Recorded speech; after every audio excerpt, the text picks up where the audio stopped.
Bueno, ya está el doctor Pablo Gleises con nosotros, que son nuestros amigos, Tere. Sí, son tenés, no tiene, por eso.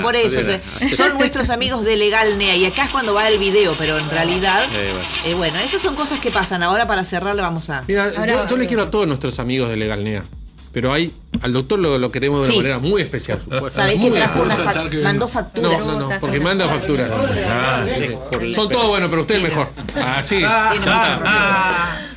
Gleises, y además está el resto de los profesionales de Legalnea. Hay que cambiarle el nombre, ya viste, Gleises asociado. Claro, claro, exacto. ¿Qué tal no son? Bueno, está el doctor González escuchando, ¿no? No, y ahí le decimos después que hay que ponerle González y Gleises. G, y ahí queda parejito.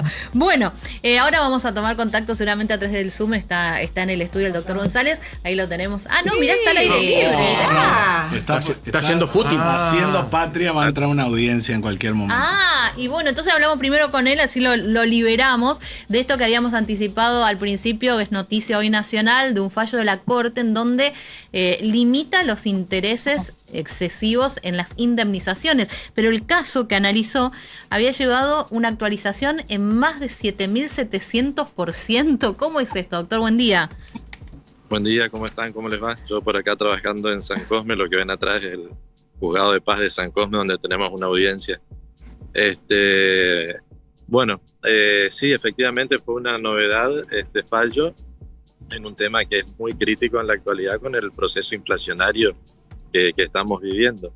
De lo que trata, hay que aclarar que es un fallo que fue dictado por la Cámara Nacional de Laboral y recurrido ante la Corte Suprema de Justicia de la Nación, pero es con referencia a una tabla de actualización que había creado la Cámara Nacional Laboral, que entiende la Corte implica el cobro de intereses sobre intereses, esto que en derecho llamamos anatocismo. Siempre le advertimos a la gente de que cuando va a pagar una deuda, ¿no es cierto?, tenga cuidado de que le pongan el capital más los intereses y no que sumen capital, intereses y vuelvan a aplicar intereses. Esto está prohibido por el Código Civil, pero también está autorizado en determinados casos. Así las cosas, bueno, a los efectos de actualizar créditos laborales en la justicia laboral federal, es decir, esto no aplica para los casos de contratos de trabajo comunes, no sé, en un supermercado o de ese tipo de trabajo, o como hoy reclamaban para la cuestión de empleada doméstica, por ejemplo, sino para ámbitos más reducidos como el federal. La Cámara había fijado una tabla que es la que se dejó sin efecto a partir de este fallo de la Corte. Esa es la novedad que viene bien, obviamente, al sector empresario. Sobre todo, esto aplica mucho en Buenos Aires, todo lo que tiene que ver con riesgo del trabajo y de los famosos juicios por riesgo del trabajo, ¿no es cierto? Claro. Por accidente de trabajo y demás. Pero sigue siendo un problema sin resolver la cuestión de cuál es la medida concreta, correcta, justa, apropiada de actualización de los créditos en general y en particular de los laborales. Claro, de todas maneras lo que llamó la atención, más allá de toda la explicación, es el porcentaje, ¿no? 7.745%. ¿Cómo se llega a una actualización de esa dimensión?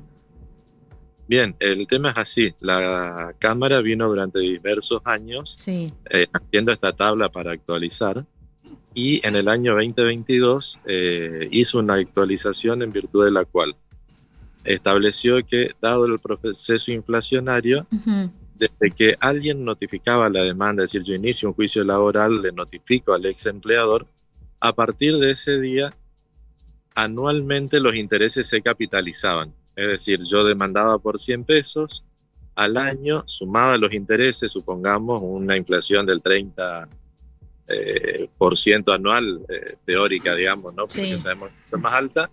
Entonces mi próxima actualización no era sobre los 100 pesos, sino que era sobre los 130 pesos. De esa manera, anualmente se va multiplicando de una manera, imagínate, con inflaciones anuales superiores al 100%, esos montos se disparan.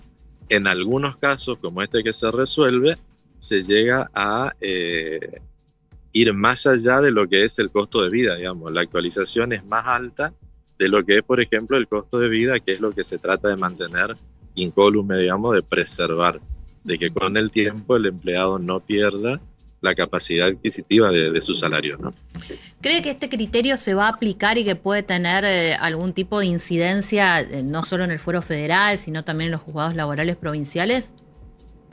Mira, esta es una materia que normalmente no llega hasta la Corte porque es una cuestión ya de ejecución de la sentencia, es decir, de qué manera se cumple una sentencia. En casos muy puntuales, en este caso fue una queja precisamente, se llegó a su análisis y nosotros que litigamos en varias provincias vemos los diversos criterios de aplicación. Por ejemplo, en Corrientes en general los créditos laborales se actualizan con tasa activa. Esto es, para que se entienda, el monto de intereses que un banco paga cuando una persona hace depósitos. Por lo tanto, es mejor que la tasa pasiva, que es la tasa que, cuando la activa es cuando el banco te presta dinero. Claro, lo que te cobra vos el banco, y la pasiva es lo que te paga vos cuando depositas un plazo fijo, por ejemplo. Exacto, esa diferencia es la ganancia del banco, ¿no es cierto? En Córdoba, por ejemplo, te decía, se aplica la tasa activa más un 2%, como una manera de corregir y de mejorar la tasa de interés. En Corrientes, a lo sumo se discute cuál es el segmento aplicable, digamos, porque de tasa activa hay diversas categorías o segmentos. Entonces, creo que es bastante difícil que se pueda unificar el criterio entre todas las provincias o a nivel nacional, pero sería bueno que a nivel local sí tengamos algún criterio que lo que se busca siempre es que sea justo, ¿no? Que permita al empleado mantener el poder adquisitivo de su salario, de lo que dejó de percibir o la indemnización que no cobró, y a la patronal de pagar lo que eventualmente deba y justamente deba, y no en exceso como se dejó sin efecto este fallo, ¿no? Doctor, gracias por su tiempo. Dejamos que entre ahí la audiencia en San Cosme y en el Juzgado de Paz y nos quedamos acá con el doctor Pablo Gleises. Un abrazo, buen fin de. Saludos, doctor. Ahí quedó, muteó justo el teléfono. Justo le estábamos por decir que el estudio iba a llamarse Gleises y Asociado. Bueno, después él muteó, pero está escuchando. Está escuchando, no le dimos el poder de réplica. El doctor en la cabeza, José María en la cabeza. Y dice, está trabajando. Él está trabajando. Parece que el único que trabaja ahí. No me hagas hablar que no sé qué pasó la semana pasada. La semana pasada. Bueno, todo lo que es derecho laboral tiene por ahí dos patas, ¿no? Uno generalmente... Quiero decir una cosa sobre lo que pasó. Sí. Sobre el tema anterior yo quiero decir que ¿qué es lo que se trata de hacer siempre? Es una valoración de la situación. Hay muchos casos, por ejemplo, vayamos a un accidente de tránsito, sacando la situación. La persona tiene un accidente, se rompe 4 partes del auto. Cuando la compañía en ese momento no le conviene arreglar o no quiere arreglar o por otras situaciones no se arregla, se lleva a juicio 5 años. Cuando usted terminó, esas 5 partes del auto no me la puedo comprar con la plata que está. Y por más que apliquemos la tasa activa que se aplica en Chaco, acá hay bastante, está dividida la forma de actualización, hay diferentes tasas, por ahí no alcanza. Y eso es lo que por ahí se trata de compensar. En este caso me parece que la forma de cálculo está excedida, pero siempre se trata de compensar, porque si no también generamos, así como se habla de un negocio en la parte laboral por los despidos, también se puede hablar de un negocio de la parte empresarial al despedir y no pagar. Claro, y dejar que se licúe y la esperar licuadora. Que se licúe.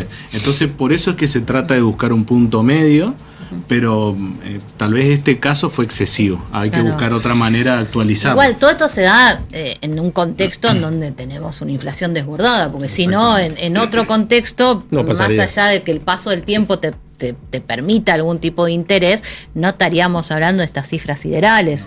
O sea, acá porque directamente de año a año, como decís, a vos te choca, ¿no?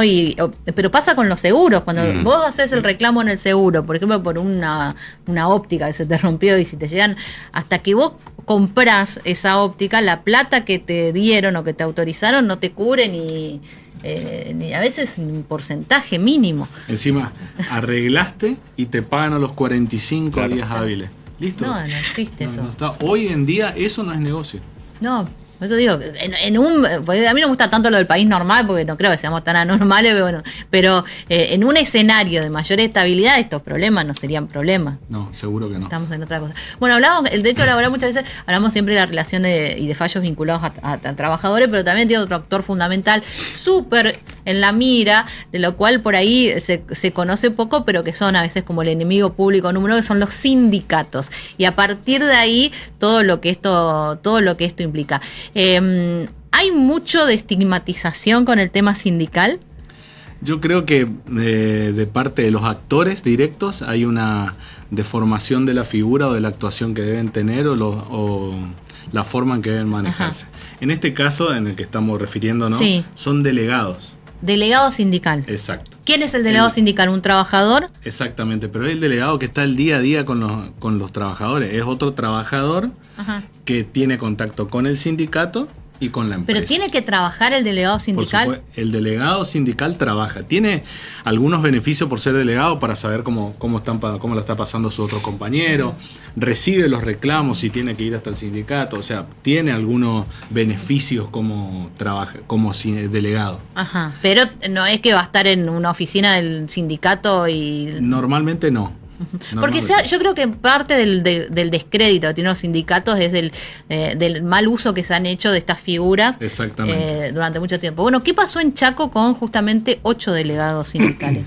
Bueno, estos 8 delegados habían participado en unas elecciones del Centro de Empleado de Comercio para estar al frente. Se quedaron en segundo puesto y posterior a eso, por un hecho que alega el Centro de Empleado de Comercio, que había hecho una movilización, ellos habían manifestado que se habían producido desmanes, roturas, agresiones, cuestiones que estaban en contra de lo que es el estatuto del mismo Centro de Empleado de Comercio, y consideraron desafiliar a estos delegados. Espere. El oficialismo en el Centro de Empleado de Comercio del Chaco, sí, quería desafiliar los desafilió. Después del resultado, desafilió a quienes se presentaron en su contra, a los opositores, unos capos, digamos, unos genios. Ese es el contexto. Eran 3 listas, esta lista salió segunda, se hicieron asamblea, y en esa asamblea... ¿Y qué aducían para la desafiliación? Se había hecho una movilización, una protesta frente al sindicato. Ellos decían de que hubo destrozos, habían causado destrozos, y algunas tuvieron que cerrar el sindicato por la forma en que ellos se estaban manejando. Sí. Ya se llamó a la policía en ese momento, y la policía no llevó a nadie detenido. Nada. Dentro del proceso se demuestra que no era así, que no hubo ningún tipo de agresión por parte de los manifestantes. Eran 13 o 14 personas que estaban ahí, según lo manifestado por uno de los testigos, que era policía, que era la que estaba ahí, que se la citó, y se demostró que no. Así lo entendió también. Más allá de esto que lo explico así, técnicamente hay otras cuestiones, como por ejemplo que ya se lo habían sancionado dentro del Centro de Empleado de Comercio previamente, con una suspensión por este mismo hecho. Y después se le hace una asamblea y se los desafilia. ¿Y qué consecuencias tuvo eso? La consecuencia es que ellos no podían participar más como delegados. No podían participar en las elecciones tanto dentro de la empresa como si se hicieran elecciones en el Centro de Empleado de Comercio. Acuérdense que esto es 2021. En la pandemia. La pandemia. Claro. Entonces por ahí estaban suspendidas también las elecciones. ¿Y ellos qué reclamaron en la justicia? Algunos de ellos reclamaron, pero se los reincorporó a todos, o se ordenó que se los afilie de vuelta. Reclamaron justamente la afiliación, porque más allá de lo que podemos tener conocimiento de los sindicalistas, esta persona, muchos de ellos sienten al Centro de Empleado de Comercio como parte. Ellos están mucho tiempo ahí, ayudan, participan, y ellos querían estar afiliados porque lo habían desafiliado de una forma que no era la correcta. O sea, este fue un conflicto interno dentro del mismo sindicato. Sí, y este caso es muy particular. ¿Por qué? Porque no hay muchos de este estilo. Fue la primera desafiliación del Centro de Empleado de Comercio compulsiva. En creo que 80 y pico de años de existencia. demócratas las autoridades del Centro de Empleo de Comercio Bueno, Chaco. pero a ver, no es la primera vez que el Centro de Empleado de Comercio de Resistencia, cada vez que llega un turno electoral, tiene incidentes. ¿Se acuerdan que uno de los candidatos lo habían herido en su momento? Este es. Él fue dentro del proceso eleccionario, tuvo un acto de violencia. No se sabe quién fue la persona. Un disparo en la pierna, ¿no? En el pie. Ajá. No se sabe de dónde vino, ni cómo fue, ni si estaba relacionado con las elecciones. Justo coincidió de que se pasó en el proceso eleccionario, digamos. ¿En serio? ¿Una democracia interna? Es complicada la democracia interna dentro de los sindicatos. Siempre es. Esto no pasó en el sindicato, pasó afuera. No, pero igual siempre pero uno lo termina relacionando, porque da la casualidad. Está bien, es cierto, como recién dicen, no se puede saber si es dentro de este proceso o es parte de la propia inseguridad que uno vive en la calle, ¿no? Pero muchas coincidencias, ¿no? Y la justicia ordenó que los en primera instancia, el juez laboral entendió de que deben afiliarlos y que fue una desafiliación arbitraria. Ajá. Después, ¿hasta dónde se llegó? Apela, el sindicato se lo apeló. Y en Cámara, ahora el 27 de febrero, creo que el 21 de febrero, confirmó la sentencia de primera instancia. O sea, que los van a reincorporar definitivamente y está firme el fallo. Y se van a presentar la nueva elección.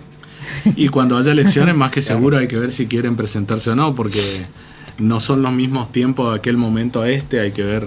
No, digo, porque a veces esas cuestiones de la democracia interna de los sindicatos es bastante conflictiva para que en la práctica, digo que muchas veces decimos hay sindicalistas que están, no sé, 20, 30 años en el lugar y uno dice, pero ¿qué? Que el argumento es no hay oposición o siempre pierden las elecciones. No es tan fácil la vida interna, ser oposición adentro del sindicato. Perdón, sin entrar pasado, ¿en qué trabaja esta persona? En un supermercado. Hipermercado. Yo te digo una cosa, es complicado, oposición, no hablo acá Corrientes, Chaco, en realidad en general, pero puntualmente en los sindicatos de empleados de comercio, porque para hacer campaña tenés que salir de tu trabajo. Exacto. Y el oficialismo maneja el sindicato, está en el sindicato, puede ir a donde quiere, no hay problema, o sea, no está trabajando. El opositor está trabajando. Exactamente. O sea, tiene que decirle, patrón, mire, hoy tenemos que ir al supermercado. Déjeme hacer campaña para... ¿Qué? Andá, reponerlo a la mercadería, ¿qué? A campaña. Entonces es complicado para la oposición. Además, el oficialismo tiene el nexo directo con quienes controla. Sí. Así es. Entonces, pero bueno... Aparte hay algo de tener en cuenta. Uno, después de esta desafiliación, los mismos compañeros empiezan a ver qué fue lo que hiciste. Claro. Y ya hasta la credibilidad se pierde. Ahora con esto esperemos que se pueda rever, porque hubo muchos reclamos, hay mucha gente que sabe que aporta al sindicato, que recibe por ahí ayudas del sindicato, y cómo lo vas a atacar si vos querías entrar ahí. Entonces es importante que se sepa de que hay un fallo en contra de esa afiliación, porque hubo una asamblea con un montón de afiliados presentes que votaron, que hicieron, la verdad que no es algo chiquitito, una decisión así nomás que se firmó, no. Fue un proceso, y ese proceso hoy se vuelve para atrás con este fallo. Que es, en Corrientes no conozco si hay antecedentes, en Resistencia la verdad que por lo que busqué no hay antecedentes de una situación así que se haya dado vuelta y con estas características de tantos delegados se hayan desafiliado. Pero es un caso muy relevante, digamos, un antecedente. Doctor Eliseo, gracias por venir. Gracias. Buen fin de semana, que pase bien. Ya estamos cerquita al fin. Ya estamos ahí, no pasa nada. Bueno, muchas gracias. Hasta la semana que viene.